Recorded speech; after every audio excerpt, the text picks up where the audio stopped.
Well, hey, everybody, and welcome to another episode in this series of Rate of Rise, where we have elevated conversations on roasting.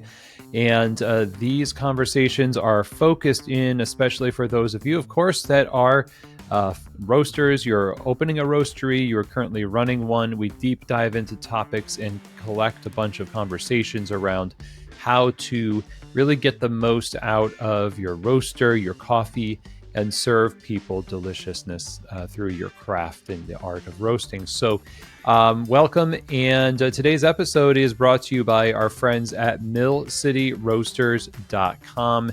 Mill City Roasters is second to none when it comes to education on coffee roasting, and their equipment is loved by scores of roasters out there in the world of roasting. They offer very attentive and personalized technical support on their entire product line. They host amazing educational coffee classes, and you really, if you look back in the archives, if you search for the content that Mill City Roasters has put out there, it's unbelievable. I personally have attended one of their classes, the Roaster 101. I've got my certificate.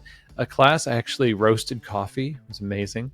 And that group of people there at Mill City is just super special, and the products, the roasters themselves, and the teaching, the support, and the material, it's all wonderful. So I would encourage you, if you're looking for a roaster, first of all, if you're looking for a great education on roasting, check them out at millcityroasters.com for their class schedule, for what they have to offer. Call them up. They love to talk to people. So great to have them as a sponsor of the show. Go see them again, Mill City Roasters. So today's episode, we are going to be talking to our friend Rob Host. This is his third time on the show. The first time we were talking about his book, Modulating the Flavor Profile of Coffee. The second time, I think he was giving us some tips on tipping, on how to avoid tipping in the roasting process. And now Rob has come out with a new book on cultivars and how to approach roasting the different cultivars of coffee and the different groups they are in, that he's grouped into different chapter headings in this book, the best way. In his experiment, he's had this cultivar project for the last few years. And his experiments have not just been his own, but these have been things that he has tested with groups of people during live Zoom calls. It is just an amazing body of work. Now, Rob Host is somebody who I've always respected because the way he approaches the material and his position as somebody who is a coffee roasting consultant through Rob Host's Coffee Consulting. You can find his website, by the way, by going to host.coffee, so HOOS.coffee. And you can buy his books, you can sign up for courses, and a lot of other great stuff that Rob has offered the community.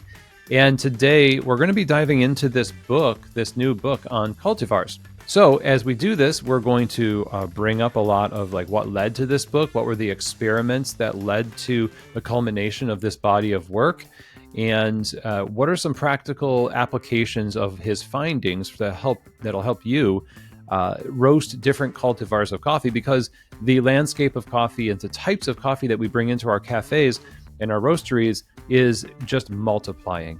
And so if you really want to dial in your coffee to give your customers the best chance of enjoying this coffee and therefore buying more of it, it's a nice cycle there, then this is a great conversation and certainly a great book to get. So I'm excited to just dive into this. So let's do it. Let's go right into it. Here is my conversation with the great Rob Host on roasting for different cultivars.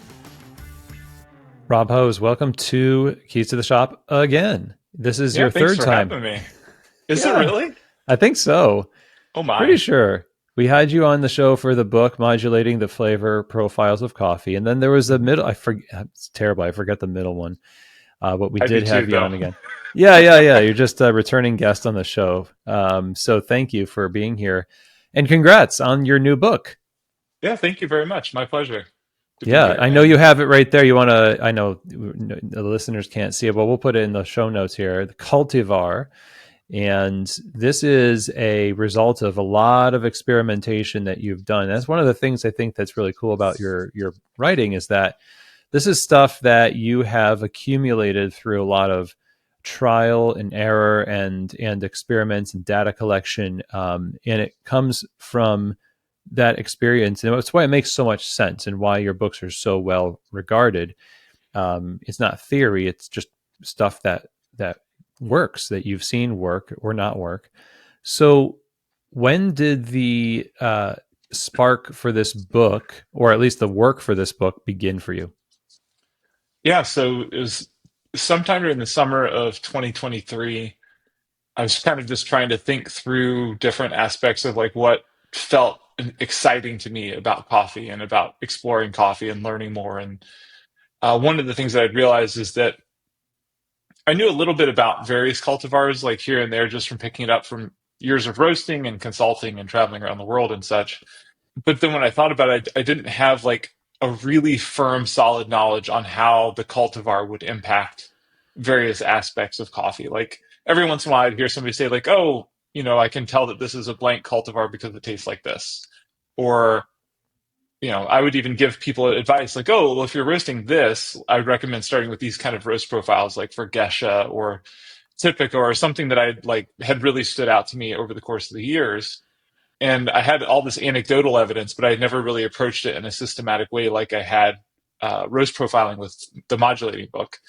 And so I decided that I was going to set off and try to see how much of, you know, the lore and the interest behind cultivars I could understand and kind of put in a practical handbook. And it took you a few years to be able to accumulate that kind of information. And not to take anything away from anecdotal evidence, because I think a lot of great progress has been made in coffee by virtue of the fact that we've got handed down tradition that seems to produce a good result. But doing this kind of collection of data and like proving it through experimentation, what does that do for the industry that anecdotal evidence or traditional handed down evidence doesn't do?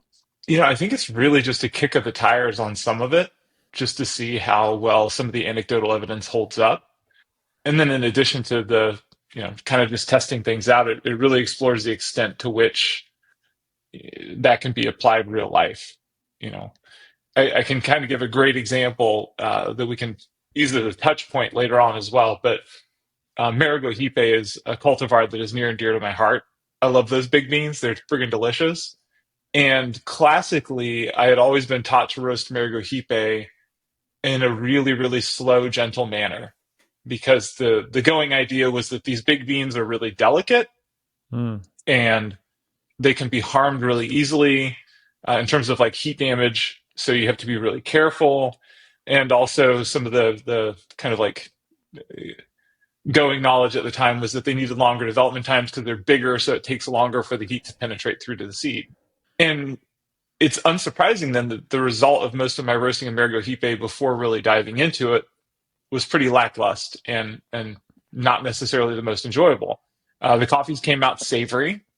They came out kind of muted and kind of dull. And what I ended up discovering later on, actually before I even started the cultivated variety series, because I started working with Vikram at Benchmark Coffee, has a Yeah. Maragogipe from Papua New Guinea they call Big Red. And so I started experimenting with Big Red and realized that actually Maragogipe likes to go fast. It likes faster roasting styles, very similar to its parent plant Typica. Fast roasting styles getting to first crack closer to 7.5 minutes, 7 minutes. Short development times, even though it's a bigger bean, it doesn't matter. Minute, 15, minute and a half development time is great for it. And I started experiencing Maragogipe as something that had the potential for like hibiscus and tropical punch and papaya and like all these crazy interesting notes for me. I know everybody's taste preferences are different, but it was a world apart from the slow roasted longer development style that I was used to using on Maragogipe. Yeah. So in that way, that one was a challenge to me. It was something that I used to challenge kind of the industry standard ways of discussing that cultivar and how to approach roasting it before I even dove into the book. So it was one of the impetuses behind it as well. Nice. Yeah, that's interesting because the that conventional wisdom passed down to people produced a certain result. You experienced it as savory or muted characteristics, where I'm guessing there's somebody out there that's just like, I love this coffee because it's savory. They have Yeah. a taste preference for it, and so for them, it likes it or it works. So use that phrase. Maragogipe likes this in that it produced a positive. It sounds like a positive result from this. I want to dive a little bit deeper into how you determine personally what a coffee likes or doesn't like. What's the line between it's not enjoying that or ooh, I think it likes it. Yeah, it's a bit of awkward anthropomorphizing too, as well, isn't it? Right. Like, oh, the coffee bean really enjoyed that one. It's like a purring kitten suddenly. Yeah, it's like the sprudge. I forget the giant bean they have at the coffee events. No, yep. Yeah, I think it is very personal and it is very subjective, honestly. Because when I make coffee the way that I like it, there are other people in the world that would really not like it. And when they make coffee the way that they like it might not be my favorite approach either. And this goes beyond just like light roast versus dark roast discussions down to like profiling decisions and that sort of thing. So Yeah.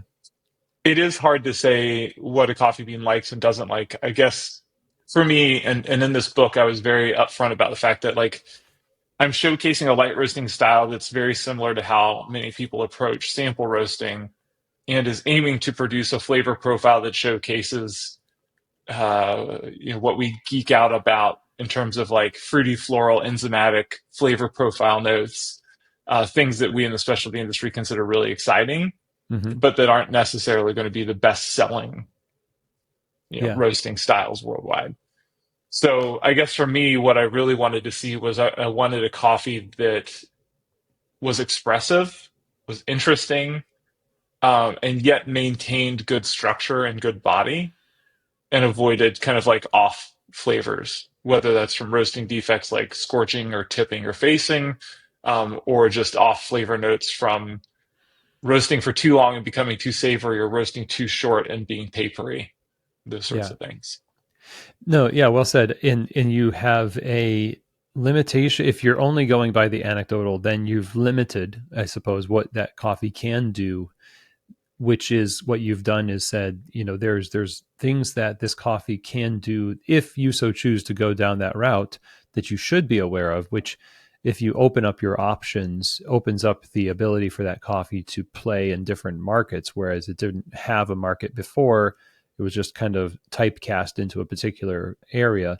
Now it can play in a market that maybe for like Papua New Guinea, for example, if you're talking about uh, typecasting it as that earthy coffee that a lot of people know it for, then maybe a modern coffee bar would never really order a Papua New Guinea coffee unless they knew that they could go beyond what they know as a classic flavor. Um, so yeah, the way you arrange this book is you've kind of grouped everything, and the chapters are all kind of about different cultivar groups that a roaster should, it sounds like, apply to what your menu currently has as far as the green coffee and some best practices around that. So, talk a little bit about how you've gone about arranging this book in a way that would make sense to a roaster to directly apply to their program. Yeah, I think the big discovery for me was that coffees that were oriented around like the Typica variety, for example, or the Typica cultivar, had a had similar tendencies to one another. Not always the same, but similar enough tendencies. And cultivars that were oriented around the Bourbon group tended toward similar tendencies. Those that were in the like Timor hybrid group, for lack of a better term, had similar tendencies, and those that were part of like Ethiopian landrace cultivars, whether they're planted in Ethiopia or abroad, also had similar tendencies. And so I was able to kind of create these really large groupings. And the reason for that was not because it's a perfect fit all the time, but because there's no way that I could cover every single cultivar that someone might run into.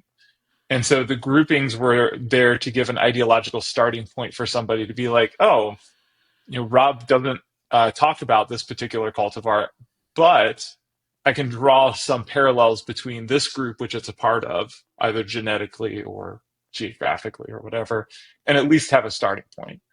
Because one of the things that I noticed that was both exciting and not exciting for me at the same time was by the time I was wrapping up the cultivar series, it only took me like 2 or 3 times to get to where I really loved the coffee. And I was dedicated to doing at least 5 experiments with each different variety from each different farm. And so like my last two were just like, well, let's see what happens.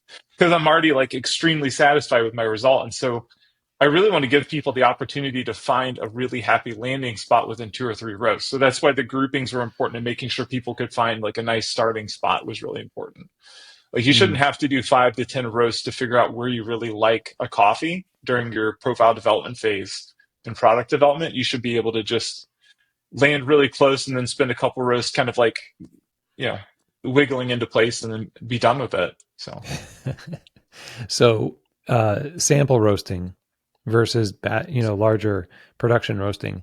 When it comes to the groupings and the cultivars, are there types? Are there cultivars that behave pretty different when it comes to being roasted en masse versus in a sample roasting environment? this is a really fun ideological question. Um, so my approach to understanding how coffee roasts is that it doesn't matter if it's one bean or a million beans.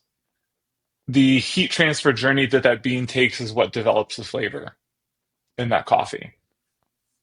And so if I'm roasting 100 grams, 200 grams of coffee, and then I'm turning around and roasting 200 kilograms of coffee, the way to get the same flavor to come out of the coffee is to have it hit the same chemical reactions within the same time period, ending at the same color with a similar whole bean or a similar weight loss, effectively. Mm. Similar whole bean and ground color as well.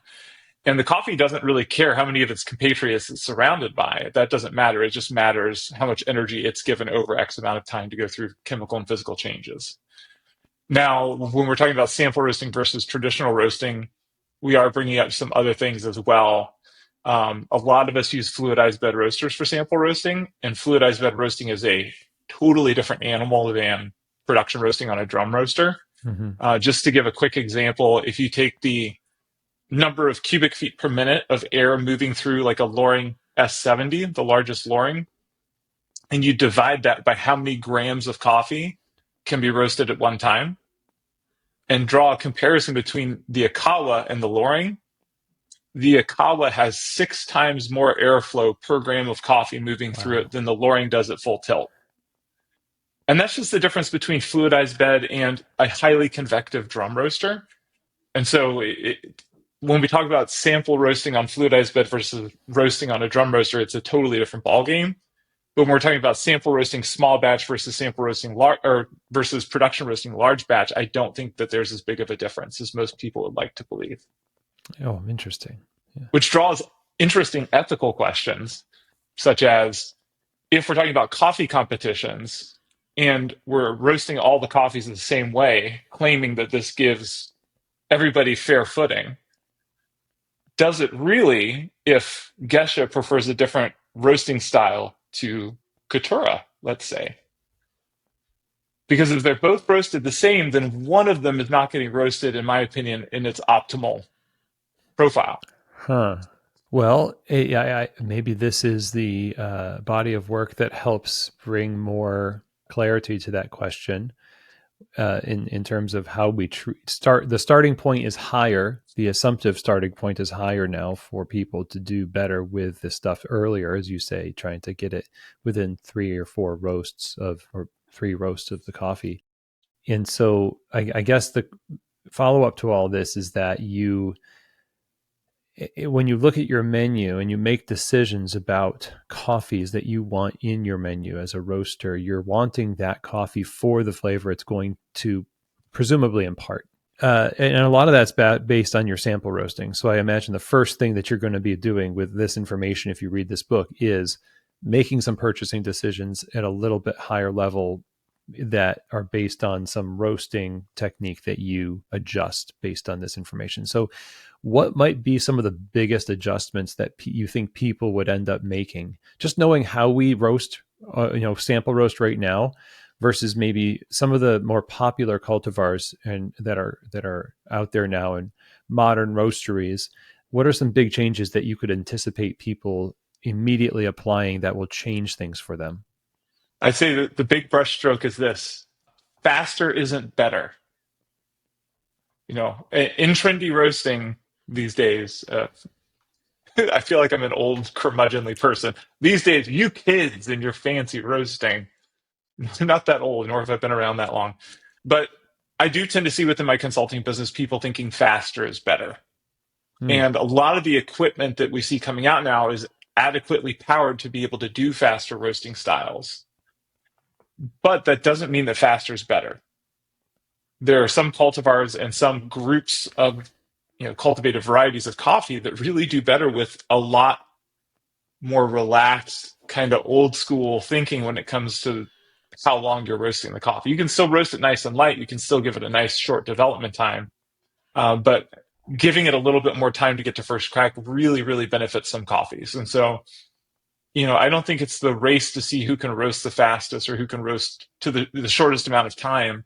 That's definitely not a surefire sign of a good roaster. It's really if you can take all of the different variables that are present when you look at a green coffee and make accommodations in your roasting style for that coffee to get it to shine its best. I think you know, that's what needs to be doing. So I guess I'd say that the first big adjustment is like with certain sample roasts, you're going to want to slow it down a little bit. Which it sounded like your initial, with the Papua New Guinea coffee was the other way around. Well, for the Maragogipe, yes. Yes, for a Maragogipe. Yeah, not for the Papua New. Yep. Sorry, yes, not for all Papua New Guinea coffee, but that particular big red. You're right. Yep. Um, and again, so that's based on the cultivar. So if we can put a finer point on it, according to maybe some of the chapters, for example, when we think about the Ethiopian group of coffees, and we want to roast those very well, I think there's a lot of tradition around that. We kind of know what we like. What would you say is the big picture there for how we're going to approach that might start us off on a better foot than had we not really considered the cultivar of the coffee and only considered, just our anecdotal evidence? Mm. Yeah. So, with kind of Ethiopian oriented cultivars, and this is like a huge category, right? You've got the entire counterculture book on Ethiopian cultivars, which is a fabulous read. You've got newer ones that we're finding all the time, like Pink Bourbon, Sidra, you know, Chiroso, all of these different varieties that are Ethiopian landrace varieties planted elsewhere. Papayo is another one that I had a chance to experiment with. And one of the things that I found is that for many of those, roasting to first crack a little closer to like 7.5 minutes was preferable by a long shot compared to roasting a longer style, say like a 9 minute first crack or something Right. like that. So for those coffees, it's almost like a combination and of modulating and this new book. So it's really just kind of that the windows move around. So in modulating, I talk about like if you roast for too long, you end up getting more savory flavors, maybe a little bit more like sugar browning complexity, but a lot more savoriness. And if you roast the coffee shorter, you might end up with some papery characteristics or thinness or something like that. And it's really that with these cultivar groups, the windows move. And so with the Ethiopian group, it's very similar to Maragogipe, where that is just, it's a lot sooner that all those things happen. So you can roast a faster roast on an Ethiopian heirloom cultivar for the most part and get to a place where you're floral and you're nice, but you're not papery, you're not cardboardy or starchy or anything like that. Whereas if you roast it to a 9 minute mark, you're actually already encroaching on savory characteristics in the cup. Whereas with a Bourbon oriented cultivar, that wouldn't give you savory quite yet. And so it's kind of like that window of where is acceptable versus too savory or too papery that kind of moves around a little bit. One thing that I see happening a lot is a desire, like you mentioned, the fast roast, and there's this idea of omni roast, and we're basically selecting coffees that make it possible for us to not have to change very much. And Mm. then you have the modulation book, and then you've got like even more so like here's some moving windows of opportunity within cultivars, which makes it like ideally, based on what you're roasting, you have a profile that's potentially drastically different. That means you can't just like turn and burn or develop the Yeah. coffees. Uh, so and I get it. I don't. There's just guesswork, I suppose, as to why this is a big deal and why it's efficiency, it's business, it's whatever it is on the back end. But it sounds like what you're proposing here with how we apply this very specific information and we dial in these coffees as best we possibly can. That sounds ideal, right? In a large roastery that's making a lot of coffee, roasting a lot of coffee, is it practical? Yeah, this is a really great question because especially when you touched on omni roasting, there are some people that their volume or their throughput makes it so that it's really nice if they don't have to do multiple different roasts of a particular coffee. Hmm. To be fair, there are also some there's certain coffees that are just expensive, and even if it's a really, really large company, they still might only be selling like one or two bags of that particular product. Like Gesha is a great example, and I guess I'll throw out my normal little plug that I say mostly to be cheeky and funny, but I think it's got a lot of merit behind it. You know, everybody feels left out because they see all these companies roasting these really exotic, expensive coffees, and they see on social media they're getting promoted like Hmm. all the time. And it's because those coffees don't move themselves. You don't ever see companies getting online being like, you should buy our French roast because that shit's flying off the shelves already. Like, you don't have to go promote it. We're frantically promoting the coffees that don't move quickly because we want them to sell quickly. And so when people look and see like, oh, so and so is promoting a Gesha, like, wow, they get to roast this coffee and look at that, and it's like, yeah, we're promoting it a ton because it's not moving. So even Hmm. large roasteries that I've known that move, you know, hundreds of thousands of pounds of coffee might only buy two or three bags of Gesha per year, sort of thing. So I would say that most people, like the bulk of what we're roasting,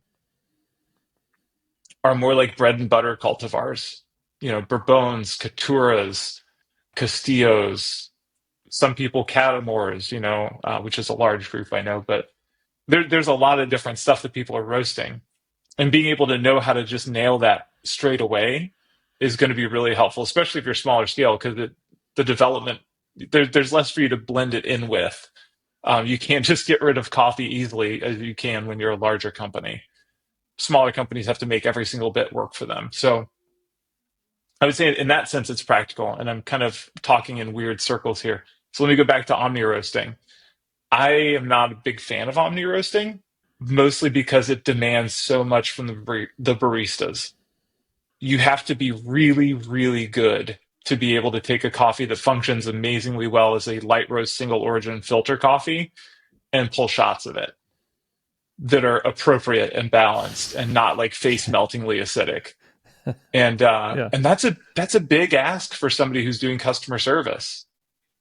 You know, unless you have somebody who can be dedicated behind the bar to just pulling shots of coffee and that's all they're doing, like certain like super large volume cafes can do. Like they're just the drink maker. They don't have to interact with people. They don't have to do anything except for slam out amazing beverages. But that's not most of our cafes. Right. And so we really need to set up coffees to be a lot easier for people to roast. And this is where in the book I even mentioned this, like, you know, all of these findings, all of this work that I've done is around a particular style of roasting, which is lighter roast. You know, how do you develop amazing light roast coffees from these cultivars? I'm yet to decide whether or not I think that this is better for dark roasting as well, or better for even espresso roasting. Because generally speaking, espresso roasting for me, if you do a fast roast on a coffee, it just does not stand up to the milk. It just, you get brown milk in a cappuccino and you don't get like that really rich, deep coffee flavor coming through the milk. Yeah. And so, and I also just use really terrible nomenclature from like the 1920s on how to describe coffee flavor, rich and deep. Oh yeah. We Yeah. all know what that So, means. Yeah. yeah, exactly. Nevertheless, despite the poor descriptors, that's my experience. So, if you're roasting for espresso, I generally would still recommend, even if it's like an Ethiopian landrace cultivar, you might have better success actually having a slightly longer time to first crack for your espresso because it's going to do a better job standing up in milk. And our honest reality, I think, for most of us is that we are selling primarily milk based beverages in the Sure. cafe setting. Now, if it was a single origin shot of espresso, then yeah, I'd go a little faster, see if you get some florals out of that and try and reduce the savoriness. But I guess what I'm really describing in this book is very much geared toward light roast filter coffees at the moment. But Right. I've been doing some dark roast geisha here, and I've been experimenting with fast roasting versus slower roasting on fast on dark roast geishas. Working with other cultivars as well to see if some of this stuff cross applies. So that's my big focus this year is like dark roasted coffee. So So the very specific techniques and recommendations, whether they cross apply on a one for one, basis versus, I'm just thinking about the principle of this, the cultivars grouping and the approach in fine tuning and dialing in for what you're roasting. That is something that, hey, listen, Rob writes books. Rob is a roaster. Now, could a roaster do experiments? Yeah, and you can too by using the principles of this book to apply in your cafe. Just the idea of coming into this from a, what can this cultivar do within the spectrum of the color of our coffee if it's a little bit darker. So if anything, it kind of gives people permission to dial in a little farther where the industry might try to get them to be a little bit more loose with it, or that whole like omni roast approach that is. When we get into the industry's history, there are these movements that take over people's critical thinking, and they just we assume that you should do it this way because that's what so and so does, and heck, what, I mean, they've been in for a long time. How am I going to question them? So it feels like for the light roast, yeah, there's the very specific prescriptions and suggestions, but then for the dark roast community, I think it's just as much a useful thing to try to dial that stuff in. And you mentioned something earlier that I'd like to know a little bit more about your opinion on is the coffees that don't sell themselves that have to be sold, which, putting on my old man hat, I suppose, is like, well, why are we buying these coffees in the first place, and who are we buying them for? And the question, I guess, the big one is this a question of these coffees don't sell themselves because they taste bad because they're roasting them badly? mm. Or is it really that the coffees don't sell themselves because the market doesn't like these coffees? So I'll tell you a fun phrase we used to use. We used to call them employee retention coffees. They're the ones that you bring in because you're excited about them and because your Mm, team's excited about them. And I mean, I think one of the cool joys of specialty coffee, which sometimes is a hit and sometimes is a miss for customer service, is like most of us are here because we're really freaking jazzed up about the flavor of coffee. And we want to share these flavor experiences with everybody. We want them to have these like crazy aha moments where they're like, whoa, I didn't know it could taste like this. hmm Where it gets dangerous is the assumption that one is better than the other, or that pretension starts to slip in, and it's like, oh well, we're not an uncouth customer who doesn't understand how to enjoy or appreciate real specialty coffee. Yeah. That's where it starts to get really toxic, right? When we're just kind of like wanting to share fun experiences with people, and we're able to deal with that in stride and still like really care for what they want and serve them in a really good customer service way. I think that that's what we really need. I'll share a fun anecdote. So I brought this incredible natural process Pacamara from Emilio Lopez Odyssey Coffee. Mm, It's from his farm La Cumbre. One of the best coffees I've had this last year. And I went to my local retirement community here in where I live in Rainier. I brewed it up for him. Did a pretty good job brewing it. I'll say I tasted everything tasted great. yeah. The going response to the way that I roasted it was that it tasted like coffee after you vomited the coffee back out. They were not a fan of the acidity. They weren't a fan of the fruitiness. They weren't a fan of any of that. Whereas I had this really mild dark roasted coffee that they were just jazzed up about. hmm And Yeah. it was fun to share that experience with them and for them all to get a huge laugh at my expense. And ultimately, it's fine that they don't like that coffee. I don't care.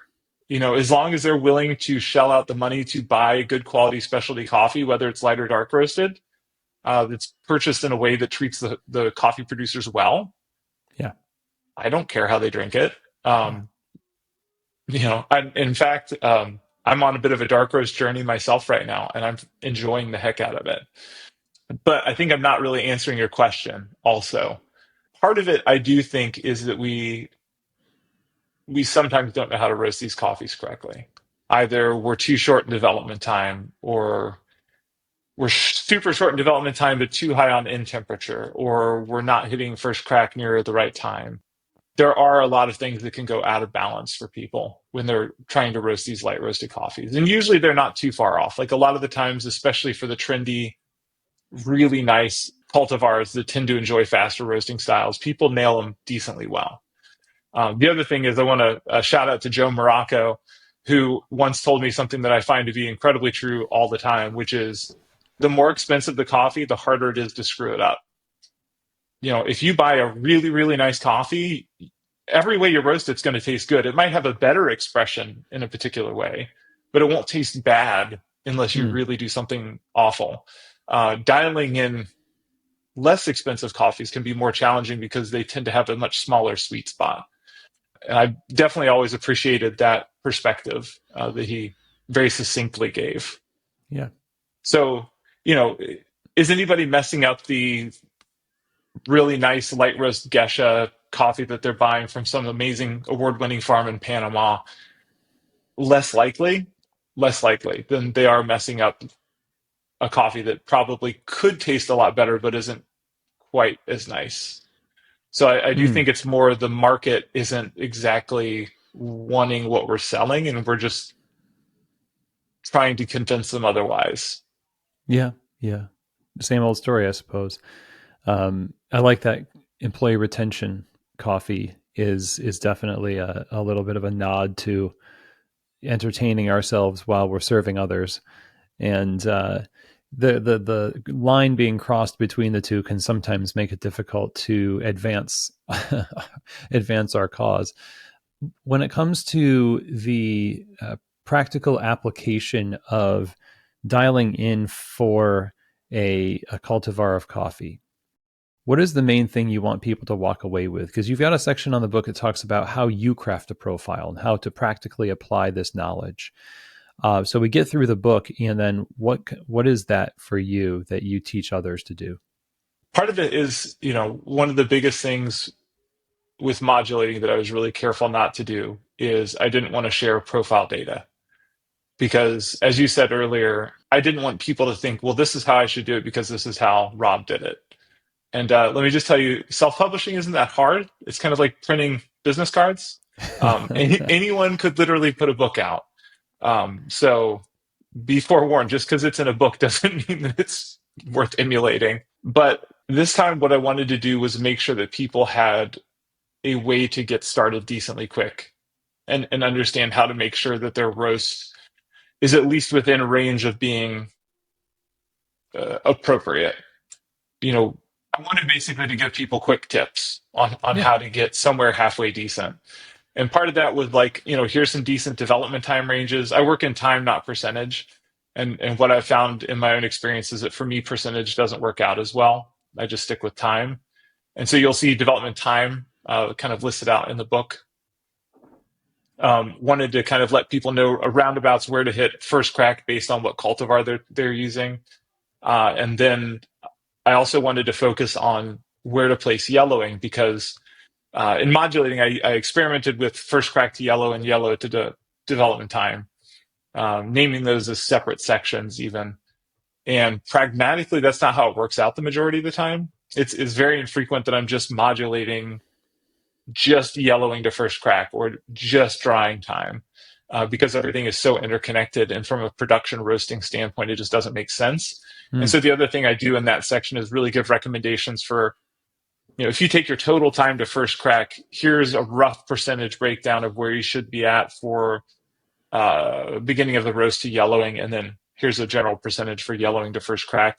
Not because it's some sort of golden standard, but because what I have found is that when people either race ahead to yellowing really fast, either because they don't know how to control a smaller batch in their roaster, or because they just have an assumption that that's the best way. Uh, we end up building pressure really quick, and then that long period between yellowing and first crack, we alleviate enough of that pressure that we don't get maybe the desired flavor outcome that we're looking for. Hmm. And so making sure that you pace yellowing somewhere that makes sense within the overall roast, I think is really important too. And so there's some guidance on that. Oh, excellent. Yeah. And so for you, like you said, time is better than percentage, and percentage is a little bit more of a squishy, like fuzzy edges on that. But when it comes to my final question here, I suppose, is you're taking a lot of your evidence from the people that you teach, what you roast, what you see in the industry, and from your point of view, you're trying to achieve some kind of a shift in the way we approach coffees that will result in something that will be ultimately more delicious, more predictably delicious, and better for the brands of coffee roasters that apply these principles. Right now in coffee roasting, what so there's the darlings of the industry as usual, whatever varieties happen to be out there, the cultivars that are out there right now. What would you say is the overall theme of how roasters are roasting coffee, and what makes you hopeful about where coffee roasting is going, um, just in terms of how it can produce something good for customers and just for coffee in general? So that's a big question. I like it though. I'd say that there's two things that I commonly see happening in coffee roasting right now, from my perspective as a consultant, and they're things that have kind of always happened, and so it's not anything particularly new. Like most people roast coffee kind of the same way, and we all, of course, have our closely guarded secrets, but they end up roughly being the same roast profiles between everybody because most of the machine manufacturers have similar power loads based on batch size, and so you can only roast a relatively full batch in a roasting machine so quickly. I mean, there are Mm, standouts now that are a little bit overpowered and are allowing people to roast faster. But, the most common thing that I see in the industry is yellow at 5 minutes, first at 9 minutes, and out at 11, right? For like a nice light roasted coffee. Worldwide, that's kind of how everybody's doing it, at least to some extent when you talk in bigger batches. Smaller batches, there's a lot of issues with people just not really knowing how to dial back their roaster and get it under control. And so when we start seeing people roast more expensive coffees, more exotic coffees, we start seeing smaller batch sizes because the price and the relative demand. And as a result, we start seeing faster roasts just generally across the board. And so sometimes it's faster to yellow and then slowed down through the middle just because they charged a little too hot and went for it. Sometimes the overall roast is just faster, but it does seem to have this like overall element of lack of control associated with it. Not because anybody's doing anything wrong or not earnest or not trying, but just because suddenly you're roasting a really expensive coffee and you're just doing the best you can with a super small batch. And so those are like the two things that I frequently see happening. Generally the trend that I've noticed is most people do like roasting faster. Worldwide that seems to be in vogue, which is fine. But I don't think it works out as well for all the various cultivars that are out there. I'm trying to think of like other things I've noted lately. I mean, there's tons of carbonic maceration, anaerobic fermentation, the whole list of words that you could add onto the front of a coffee. sure, sure. Yeah. Um, and I think all that's really exciting. Like the process heavy stuff is kind of fun. So I like some of it. I don't like some of it. That's totally fair. But I do like seeing, you know, coffee producers adding value to what they're producing and being able to pocket some more money by having these interesting processing methods that people get really excited about. I don't know, we're at a weird spot as an industry because of what's going on with pricing and the not just the global markets, but global climate change. And I'm not an expert on either one of those. I don't know how to address them. But I guess the perspective that I'm seeing for near future is, and the thing I'm getting excited about is hopefully everybody will start treating coffee like it's a rare commodity, not a commodity, even just like a rare thing. And there'll be less people viewing certain coffees as throwaways or even certain roasting styles. Like, I used to be this way and now it drives me up the wall if somebody approaches their dark roast without care. Because it used to be like people be like, "Oh, you just churn and burn, roast dark, it's fine." Yeah, it's not. Sure. Yeah. Yeah, and frankly too, like I don't know if we probably talked about this on the last one because I've been going on about this topic for forever, but like our dark roast customers were always the most loyal when I worked at Nosa Yeah. because the dark roast people are the ones that buy your coffee day in and day out, week in and week out. They're buying the same coffee to brew at home every single day. Us light roast people, we have no loyalty. You know, you're buying from one coffee company one day, one coffee company the next day. You're never sticking to the same company, let alone the same coffee. Mm. So, like, you know, if you mess up a light roast, it's very unlikely that someone's going to notice because they didn't have your coffee yesterday. They had it just this time. Oh Your wow. dark roast customers, yeah, you know what I'm saying? Like your dark roast Yeah. customers, if you miss even a little bit, they're going to be calling you like, "Hey, something's off with the French roast," and you're like, Uh "Oh my huh. god, how did you know?" Mm-hmm. Dude, that makes a lot of sense. I don't know. I think I just went on a weird diatribe and didn't actually answer your question, which No, is, I think it was great to talk about what's happening here psychologically as a because we are, you know, the internet of things, right? Is how we make decisions now. This is the way that we can either be inspired to be different or create more homogeneity in our coffee or our coffee spaces and all that stuff. You could take it and do either one. And so, if the tide turn is in the favor of things that we used to be a little bashful about embracing, but we're actually now not ashamed of medium to dark roasted coffees because we recognize it, it may be the best chance of coffee's survival in the specialty world.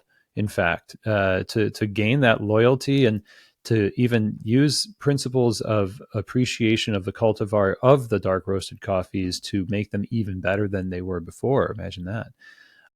oh, something that just came to me with this.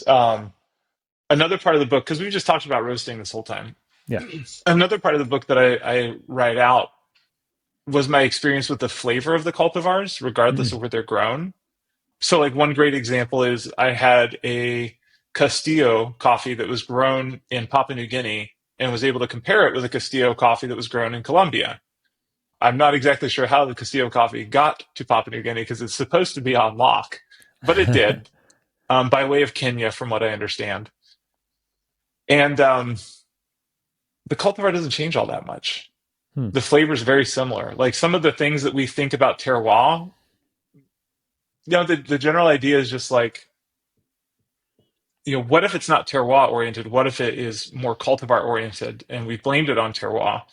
And in 21st Century Guide, Kenneth Davis does a great job of laying some of this out too, which is exactly how I'm feeling about it at the moment. Like what we used to describe as a terroir of a certain area had a lot to do with classic processing methodologies and slight nuances to that area's processing methodologies and what cultivars were available for growth because those were limited in certain geographic regions. And so when you think about like coffees from Colombia, it used to be all Caturra and maybe some Quetzway and some Bourbon. Now Castillo is running things pretty hard, and Yeah. it's definitely changed the makeup of how things taste. And where I was originally going with this is the taste part in there is also really important. For example, Pacamara and Castillo both have really aggressive acidity, in my opinion. Now, just my opinion, compared to other cultivars like Caturra, for example. If I had to choose between a Caturra and a Castillo to roast dark, I would pick the one that already didn't have as much acidity. Hmm. And so cultivar selection also impacts, you know, which coffees you're going to choose for which product line. Like I would probably go with a Caturra over a Castillo for roasting dark. Personal preference. Okay. Same way I would probably go with like a Bourbon over an SL variety. SLs have a lot of acidity to them, in my personal opinion, and Sure. that to me doesn't work out as well as dark roast. But it's dealer's choice. You all get to make your own decisions on that. Yeah, exactly. So the more you dial into the cultivars, the more you can have more these predictable results for the efforts you're putting in, and your efforts will change based on your, you know, figuring out what this coffee likes and what we like about this coffee. So we won't be as beholden to the momentum of keeping up with what the industry is doing. We'll be a little bit more within our own sphere, we'll be more critical in the way we examine these things. That seems like a really good thing for the future of coffee, because in mass, the success of our business is based on our communities, and listening to our customers. I mean, it's just like listening to the cultivar and what it works best for that cultivar. So this has been fun. I'm glad we can get on the call and talk about this. So right now, people can buy this book on your website, right? So where can we go to get this book? Yeah, so if you go to host.coffee/cultivar, you'll find it there. And then all of the research that I did behind it, I've also put into a book form. It's called Field Notes. And Mm, so you could go to host.coffee/field notes, and that it's the most impressive feeling book I've ever written, because it took me the whole like year and a half that I was working on the project, because it's just all of the iteration box set books put together. And it's 589 pages, which wow. is it's hefty. Like you could inadvertently knock yourself out if you dropped it, I think. But so Nice. all of the research is in there, and the nice part about that too is if you have different opinions about flavor than I do, which a lot of the people on the Zoom calls for these cultivar box sets did. There were some people that were like, actually, I really like this one, and I was like, oh, well, that's cool. I didn't. That's fine. Yeah. You can look through there and see all the other roast curves that I did. So it's every roast curve that I did for every cultivar from every farm that I purchased from is in that book, along with flavor notes and stuff like that. So you could hunt through and find maybe a different approach that speaks more to your personal affect or personal desire by looking there. So Perfect. Man, yeah, it's like the Maragogipe of a book. Giant. it's not as delicious though. Yeah, don't try to roast this book. So, yeah, Rob, thanks. Thanks again. It was wonderful to have you on. Yeah, thanks for having me. It was good to be back.